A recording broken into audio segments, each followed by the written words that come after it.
சுட்டீஸ், இன்று ஒரு ஆத்திச்சூடி பகுதியில் 20வது ஆத்திச்சூடி. பெற்ற தாயும் தந்தையுமே உலகம் என்று நிரூபித்த திருவிளையாடல் கதை நடந்த நம்ம தேசம். இங்கே ஔவையார் என்ன சொல்கிறார், இந்த கதையோட இதை சொன்னதுலேருந்தே உங்களுக்கெல்லாம் புரிஞ்சிருக்கும். ஒன்றும் இல்லை, மாம்பழ கதை தான். உலகம் யார் அப்படிங்கும்போது தந்தை தாய் தான் உலகம்னு நிரூபித்த நிகழ்வு நடந்த இடம்.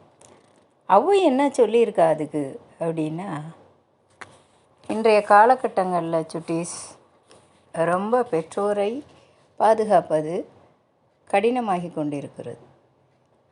ஆனால் குழந்தைகளை நீங்கள் தெரிஞ்சுக்கணும் சின்ன வயசுலேன்னு அந்த காலத்திலேயே அவள் எழுதி வச்சுட்டா. என்ன எழுதி வச்சுருக்கா? தந்தை தாய் பேன். பேன்னா என்ன? 2 சுழியின் கிடையாது, 3 சுழியின். இது தந்தை தாய் பேன் அப்படின்னா என்ன? உன்னை பெற்ற தாய் தந்தையரை, பெற்றோரை பெற்றதனால் அவர்களுக்கு பெற்றோர் என்று பெயர் வந்தது.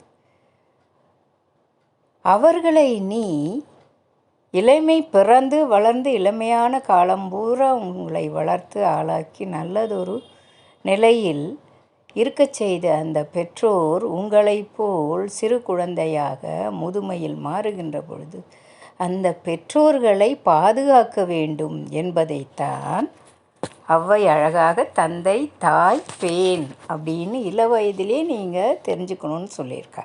என்ன சுட்டீஸ், உங்கள் தாய் தந்தையரை நீங்கள் காப்பாற்றுவீங்க இல்லையா?